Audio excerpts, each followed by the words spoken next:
Hello guys, welcome to Anilar classes. Myself Venkatesh Parmanchala. Here's bit of the day. The concept of joint sector implies cooperation between అంటే ఉమ్మడి రంగం అని చెప్పేసి అన్నాడు. Public sector and private సెక్టారా, ప్రభుత్వ రంగము మరియు ప్రైవేట్ రంగమా, state government and central government అమా, రాష్ట్ర ప్రభుత్వము కేంద్ర ప్రభుత్వమా, డొమెస్టిక్ అండ్ ఫారెన్ కంపెనీసా, స్వదేశీ మరియు విదేశీ కంపెనీస్కి సంబంధించిన నన్ ఆఫ్ దీసా, ఏది కాదా అని అడిగాడు. So the right answer is state government and central గవర్నమెంట్కి సంబంధించింది.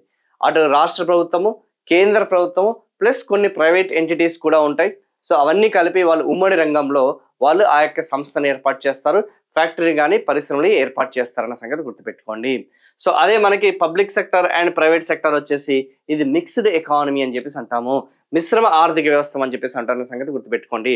అటు డొమెస్టిక్ కంపెనీస్, ఫారెన్ కంపెనీస్ అన్ని కూడా కలిసి ఉంటే దీన్ని మనం ఓపెన్ మార్కెట్ అంటామన్న సంగతి గుర్తుపెట్టుకోండి. బహిర్గత ఆర్థిక వ్యవస్థ as a part of globalization, ప్రపంచీకరణలో భాగంగా ఇవన్నీ కూడా ప్రతి దేశం కూడా అలౌ చేస్తాయన్న సంగతి గుర్తుపెట్టుకోండి. ఇలాంటి బైలింగ్వల్ సెషన్స్ మనకి లర్నింగ్ త్రూ ఎంసీక్యూస్ అని చెప్పేసి మనము ఒక ప్రోగ్రామ్ అనేది మనకి అనిల్ క్లాసెస్కి సంబంధించిన యాప్లో మీకు యూట్యూబ్ ఛానల్లో మనకి ప్రొవైడ్ చేయడం జరుగుతుంది.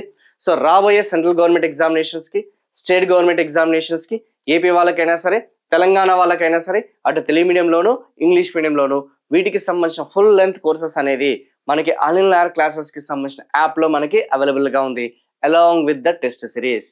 సో ఫర్ మోర్ వీడియోస్ మీరు ఈ యొక్క ఛానల్ని ఏదైతే ఉందో దాన్ని సబ్స్క్రైబ్ చేసుకోండి. వీలుంటే ఈ యొక్క వీడియోని లైక్ చేయండి, కామెంట్ చేయండి, మీ యొక్క కో ఆస్పిరెంట్స్ ఎవరైతే సీరియస్ ఆస్పిరెంట్స్ ఎవరైతే ఉన్నారో వాళ్ళకి షేర్ చేయండి. Thank you so much.